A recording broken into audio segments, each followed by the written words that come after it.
That clip you just saw was my dad hill climbing back in like the 90s. Today I'm going to tell you why I run 265 when I can, what that's all about. It's also the first ride on the eBay top end. Should be decent. Before I get into it, I'm just doing a light run here to get this bike warmed up, and then I'm going to let it cool completely. I did a couple pulls on the road. Got to watch for ice. It is January 27th, and it was almost 60 yesterday, and today it's only in the 40s, but had to get out. Creek is a little bit up today. Let's find a spot to lean this bike and talk about it.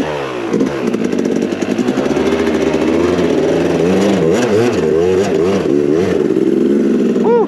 Not in the best spot.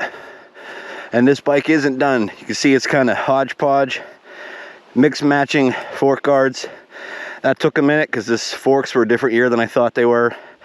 I have a new number plate for the front. I'm gonna get graphics to kind of blend in the blue and the black. New seat cover I didn't put on yet. But as you can see, it's rideable now. Repacked the muffler. eBay top end, if you haven't seen that video, it's kind of boring, but it's me putting that $20 piston and rings in. As I think of stuff over this video, I'll tell you, but new linkage bearings. Got the rear shock resprung. Redid that, put a heavier spring in. Front end still stock. Actually went for like a motocross spring rate for my weight, figuring that with the extension, it's more leverage. So far it's acting okay. I can still bring the front wheel up like this. Running 2 holes back on these, I don't know who made extensions. And I got new grips to put on too. But that's how we're rolling her today. I'm gonna let it cool down the whole way now because that was its first ride. The first time I like sat on it and it moved under its own power. I see my new chain stretching in nice. I made it a little too tight, but it looks like it's in a good spot now. Okay, and then I'm gonna get into what 265 means to me, what it's about, where it came from, and why it's not the number even on this bike. All right, I'm gonna try to get these facts as accurate as I can. A lot of them are my dad's facts, so. In the late 70s, my dad raced a little motocross, but mainly what he did was hill climb. And he traveled pretty much the East Coast, pretty far over, but doing amateur hill climbs. And he was primarily District 5 AMA, so the last 5 of his AMA number were 265. And I guess the way they used to do things back then, I don't think I can cross here. That's super deep. Wow, that's flooded. And I don't know if he doesn't know if it's a rumor or what, but basically, if that's the last of your, wow, look at this. If that's the last of your AMA number, no one else can take it. I don't even want to cross that. What I'm putting up here is a bunch of pictures of the OG 265, which was a 76 Yamaha XT500, built by I forget who. He sent the engine to California, Corella rod, stuff like that. So that was his hill climber for years. And I'm not gonna go through every bike I had, but in 2013, I raced my first GNCC. And that was like the first time I raced anything ever. So, that was on a KLX 400. And if you go back far enough in my videos, this channel used to be called the KLX Kid, which is such a corny name. But then I got into ARMA post-vintage racing. And when I did that, you could pick your number sort of when you signed your membership up. So, since I actually started vintage racing on an XT 250, believe it or not, and I did cross country. So, post-vintage cross country, open intermediate is what I ran. And my number was 265. And again, since I kind of paid for that number almost, like I paid for a membership to ARMA and I picked that number then, I don't think anyone else ever showed up with that number, but if they did, I would have, you know, some guy that's gonna run one ARMA race, they're not gonna let him run 265 on a guy like me that was running a series for a couple years. And then I moved on to an IT 250, and I kind of gave up vintage racing. It got to be too much like real racing. It was like, you want to take it too serious and act tough and you know, just go race A-Works, go race GNCC. It was like when I started racing with ARMA, it was a bunch of nice older gentlemen, and some of them not even older, I don't want to say that, but you know, late 40s and up. And they, by the way, extended, right? Still Willies, so cool.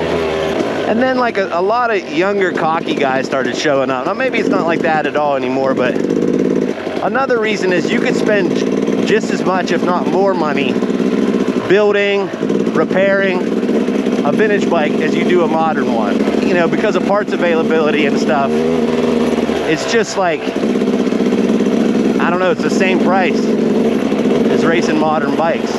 So since Dad hill climbed up until like 82 or around there, and we've always hill climbed in the Bony Pals. I don't really have any pictures to put up of that. We've always kind of like hit hills, but we never took it, you know, it was just like something you did. And this past year, I was like, you know what? I'm going to the local hill climb, which is Beaverdale, and I'm gonna hit this thing. I never hit this hill. Doesn't look too crazy. See what kind of times I get, see what I can do. I borrowed a bike. I borrowed Mr. Dill's KTM. If you go back in my videos, there's a video, my first hill climb. And that was the first time hitting the hill. Made it both times, about as slow as molasses, but I made the hill. Then I continued to go to every event there the rest of the year.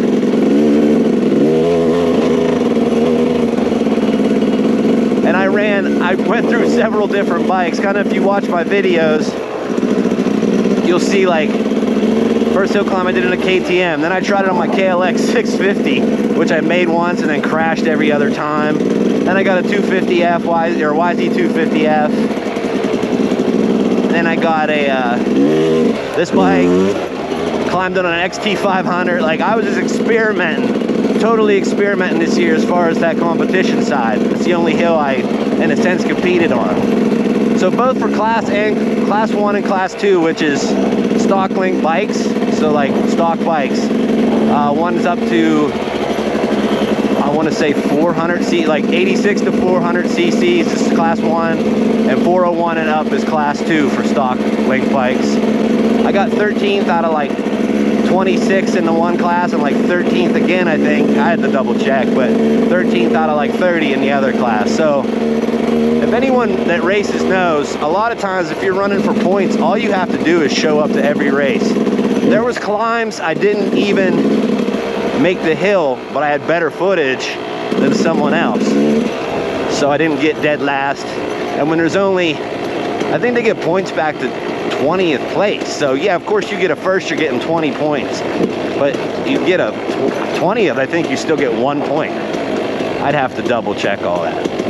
So you're gonna ask yourself though, well, clearly you're gonna run 265 in that, right? Nope, when you show up first time to the hill climbs, they give you a number. And they'll tell you what, I asked if 265 was available, it wasn't. And I seen what was available, and yeah, they gave me 213. So that's why this bike and the other bikes you might have saw towards the end of the year are all 213 bikes. That's my Beaverdale hill climb number. So that's why 265 will always be like a family number. It's my channel number, just because. But 213 is my Beaverdale number, and that's,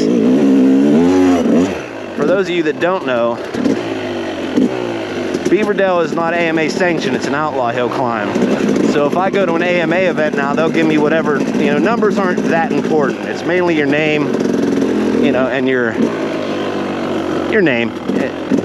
So like I said, my dad ran 265, and according to him, in the 70s, that's all they did was hang out in spots like this, not this one, but, and hit hills.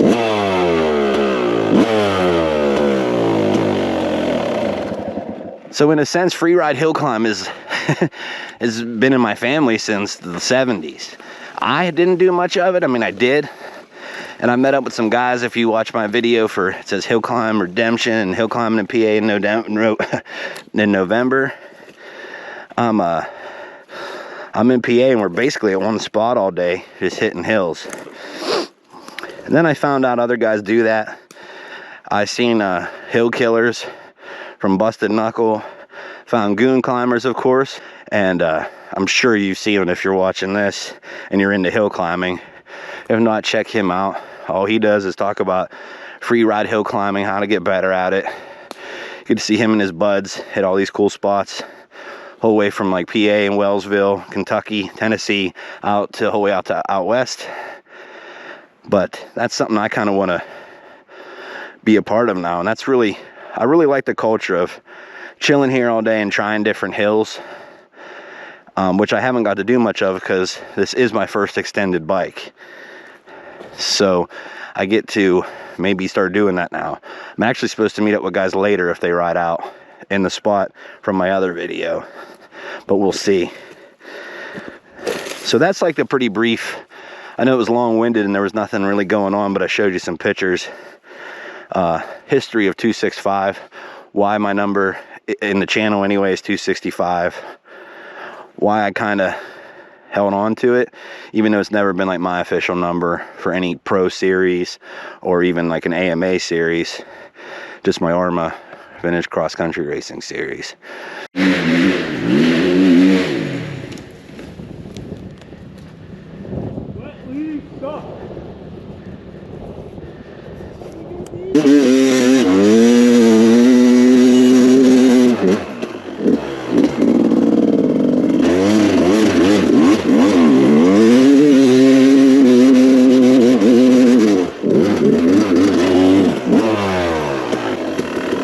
That was a little rough.